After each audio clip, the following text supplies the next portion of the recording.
The scent of betrayal. I never noticed the faint trace of jasmine until that afternoon. It wasn't on my wife's blouse, nor did it linger on her hair as she greeted me at the door. Instead, it hovered, ghost-like, in the air of my own garage, the place I thought was our sanctuary, where I kept my vintage motorcycle and the boxes of my childhood treasures. That smell should have warned me. Instead, I was deafened by the pounding of my own heart.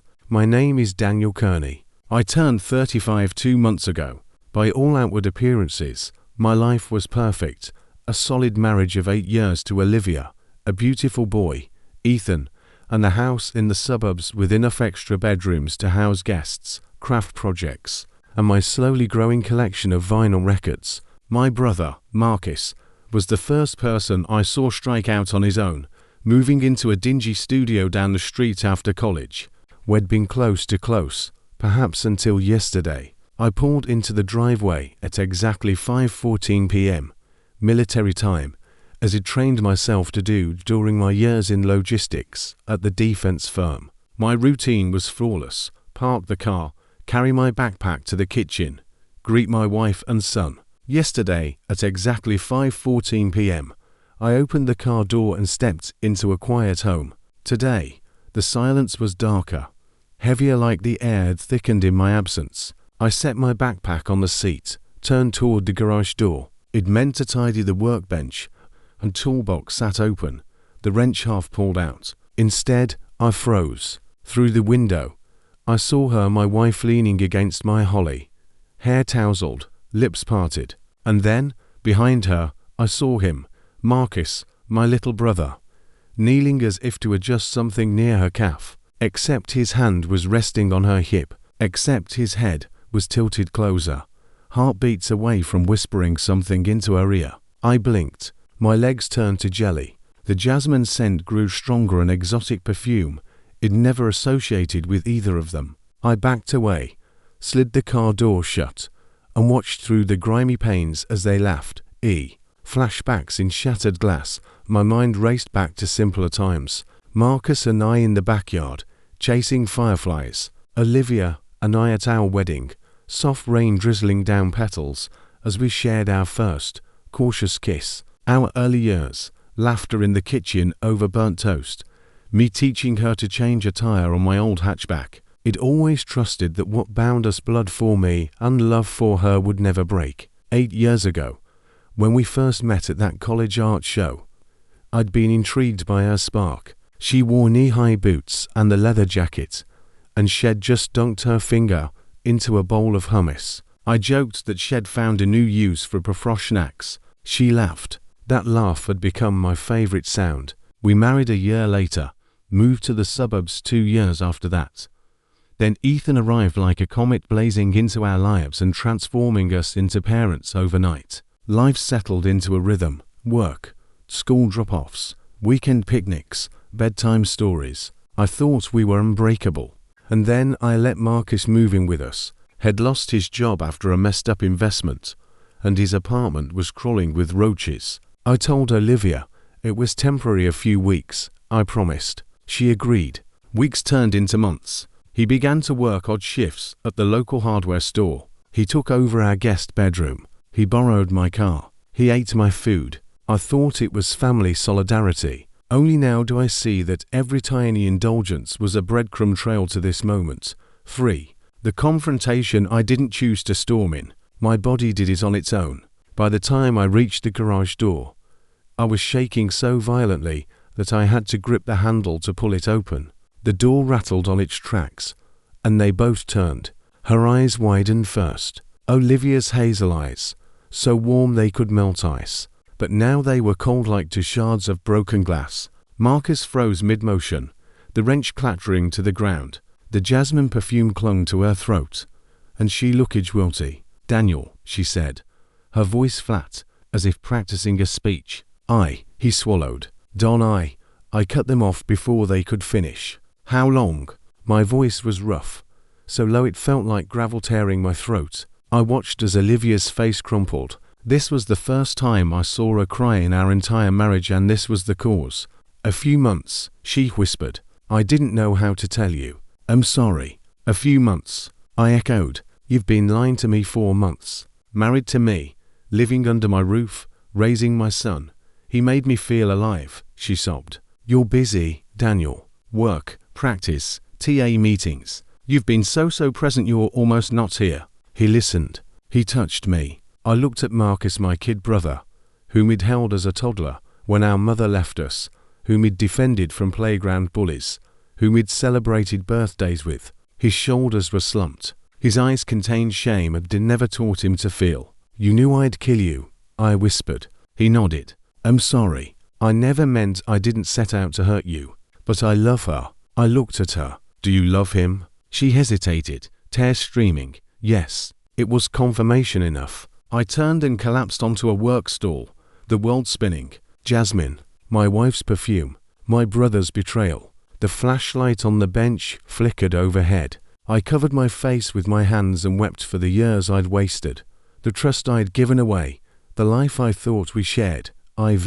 The aftermath that night, I slept on the couch. Ethan cried for his bedtime story, and I read it to him, my voice monotone, my heart somewhere beyond reach. Olivia knocked, then opened the door, eyes red, makeup streaked. Can I sit with you? She asked, voice small. I nodded. She sat, clutching her knees. I want to fix this, she whispered. I love you, Don. I closed my eyes. Love. What did that word mean now?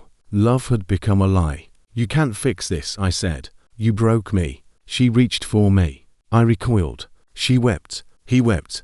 My son cried for his mother and father to hold him, and we sat like ruined statues in a temple of dust. Days of oblivion. The next week passed like a fever dream. I went to work, but nothing made sense. I'd walk into the meeting room and think, she never sat here. She never wore that dress. I heard her laugh in the hallway, only to realize it was another colleague. The colors in the office seemed muted, drained of warmth. I processed shipping manifests and vendor invoices while plotting out scenes of confrontation in my garage, as if some final showdown would restore order. I checked my phone, 72 unread texts from her, 37 from Marcus. My mother, honey, is everything okay? My father, call me. Friends, dinner. I had only one thought, betrayal. Everything else was noise. At home, I stared at the garage door, imagining barbed wire crawling up its sides, sealing me in. I wrote 100 letters in my head, to Olivia, to Marcus, to myself. None of them ever got sent. The house felt too big now, the guest bedroom a tomb, the workout room an empty promise. I wanted to burn it down, to buy a van and drive until the roads dissolved. But I couldn't leave Ethan. He was a tether, one I wasn't sure I wanted to follow. A desperate bargain on Wednesday.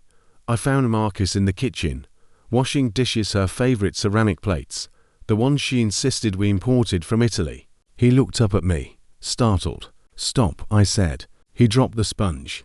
Water droplets splashed onto the floor. Don't ever touch those again. He nodded. He'll leave tomorrow. Tomorrow, I repeated, and turned away. But at 2 a.m., I lay in bed, staring at my ceiling, G-forces of anger propelling me back downstairs. I found Olivia folding Ethan's clothes in his room, whispering lullabies I'd taught him. She started when I came in. I'm leaving him, she said. I can't live with you if you hate me. I knelt beside her. You think I hate you? I asked, voice raw. I'm terrified of you. I'm terrified of what you did 4 months. Behind my back. You dismantled everything we built. She looked down at my ring on her finger, as if seeing it for the first time. I know, she said. I know. But I love him, love. Again that word. The gulf between us yawned wider. Fine, I whispered. Make your choice. She looked at me, tears glistening. You'll regret this. The last family dinner on Friday night. They held a farewell dinner for Marcus. I sat at one end of the table, and they sat at the other. My parents had flown in, oblivious to the true reason. My mother toasted Marcus, new job opportunity. Champagne tinkled in glasses. I lifted mine and said, to new beginnings. Everyone smiled politely. Marcus kept his eyes on his plate. Olivia reached out and brushed my hand. I pulled it away. Everyone froze. Forks hovered. My father cleared his throat. Don, darling, are you all right? I forced a smile. Fine, Dad. Great. Beneath the table, my legs shook. I could taste betrayal on my tongue, bitter and metallic. After dinner, they said their goodbyes. My parents hugged Olivia. She wept on their shoulders. Marcus hugged me last, slapping my back if nothing had happened. I hugged him back with one arm, as if shielding my heart. He whispered, "I'm sorry," then turned and left. Olivia met me in the foyer. "Can we talk?" she asked, voice gentle. "Not tonight," I said, and walked up the stairs. In the guest room, I undressed and sank into the sheets. Silence reigned. I stared at the ceiling, mind drifting to the jasmine scent in the garage, to the sight of them laughing, to the wrench on the floor, to the finality of it all. 8th. The reckoning a week later, I received notice. The house was undervalued for tax purposes. A clerical error. Our property tax would drop by half. It should have lifted my spirits extra money for therapy, a vacation, a fresh start. Instead, I felt only hollow relief, as if fate had mocked me. Here is a tiny victory while the big war rages inside your soul. I took a ride on my Harley that Sunday, winding through back roads where the trees arched overhead like cathedral vaults. The wind whipped my face, but it couldn't clear the storm in my chest. I stopped at an overlook and watched the valley below. I remembered Olivia there once, hair dancing in the breeze, her laugh echoing. The memory stabbed me. I screamed into the wind. Afterward, I drove to the house. The garage door was closed. I stared at it, hand hovering over the keypad. Should I disassemble it, burn it, name it a national monument to my humiliation? Instead, I punched in the code and watched it rise. Inside, everything was still. My motorcycle covered with a tarp, boxes stacked neatly, my leather jacket on the hook. No Jasmine, no traces of them. I stepped in and closed the door behind me, leaning my back against the metal. The garage smelled like oil and dust. I took a deep breath. This was my domain. This was where I could reclaim something. I pulled the tarp off the bike, ran my hand over the chrome. The machine purred when I turned the key. I pushed it outside and rode again, faster this time, outrunning my thoughts. The day everything changed that Monday. I awoke to a message on my phone. Your son's car seat has expired.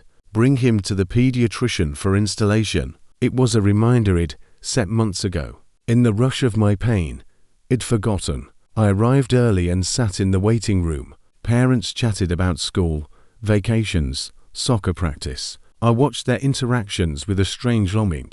Someone called my name, and I followed the nurse into the exam room. She greeted Ethan with a smile and strapped him into a bright blue booster. He looked up at me, big brown eyes curious. I frowned at the seat's label, manufacture date 2014. He was born in 2018. He'd risked his life. Shame bombarded me. He'd been so focused on my own hurt that he'd neglected my son's safety. Guilt exploded inside me, eclipsing even the betrayal. I apologized to him, though he only giggled, playing with the buckles. On the drive home, I realized something. The injustice I felt, her betrayal. My brother's betrayal was real, but so was my responsibility to Ethan. I couldn't waste any more days drowning in rage. I had to choose. Let this wound define me, or let it teach me. Breaking point that evening. I found Olivia in our bedroom, packing a suitcase. Her eyes were puffy. She wore her jasmine perfume again, bold, defiant. She looked at me and nodded, as if expecting war. Go, I said softly. Get out. Tears fell. Please, Don, no more apologies. I whispered. No more lies. She pulled the suitcase around and kissed the ring on my finger one last time. I'm sorry I hurt you, she said purely. I closed the door behind her. The jasmine scent lingered. My heart cracked anew. Picking up the pieces in the following weeks, I focused on Ethan. I built him a treehouse in the backyard, something he'd promised years ago, but never found time for. We hammered boards together, painted planks in bright colors, painstakingly carved his name above the little window. His laughter filled the yard. For the first time since the garage, I felt warmth. I sought therapy. The counselor asked me to reconstruct my boundaries, with my brother, with my wife, with myself. I realized I'd blindfolded myself with trust, refused to see their warning signs. It neglected my own needs, deferred to others at my expense. That ended now. Marcus moved out 2 weeks later. We met at Starbucks. We sat across from each other, coffee cup steaming. He reached out. I didn't take his hand. He said, "I love you, Don." "I'm sorry." "I know," I replied. "But love isn't enough." He nodded, tears brimming. "I get it." I drove home alone, the jasmine scent gone, replaced by the sharp tang of fresh sawdust from Ethan's treehouse. I listened to the engine hum, felt the road beneath me. I was wounded, but I was healing. A new dawn. Months passed. I sold the house and moved into an apartment closer to my office, smaller, but manageable. I slept on one mattress, Ethan in the next room. I bought a new motorcycle, sleeker, lighter. The old Harley sold at auction. A final severing of ties. I invited Olivia to see Ethan's first birthday. She came, looking uncertain, eyes apologetic. She stood at the door, suitcase in hand, her new life waiting. Ethan grabbed my hand, tugged me to her. They hugged. I watched from the doorway. I felt pity, not anger. She fit awkwardly into this new role, mother and stranger. As I closed the door behind her, I whispered into the silence, "I forgive you, not for her sake, but for mine." Forgiveness would free me from the poison of resentment. I went to the bedroom, opened a small wooden box, the one where he'd buried my mother's wedding ring when I was a boy. Inside lay my father's pocket watch, olive wood from Turkey, my grandmother's locket. I added one last item, Olivia's jasmine-scented perfume bottle, half empty. I snapped the lid shut. Then I whispered a promise to myself. No more wasted years. No more blind trust. Only honest days, lived for me and my son. The sun rose over the horizon, painting the sky in pinks and golds. I stepped outside with Ethan in my arms and breathed in the new dawn. The garage was gone. The betrayal was behind me. Ahead lay a horizon I would navigate on my own terms, steady, unafraid, finally free.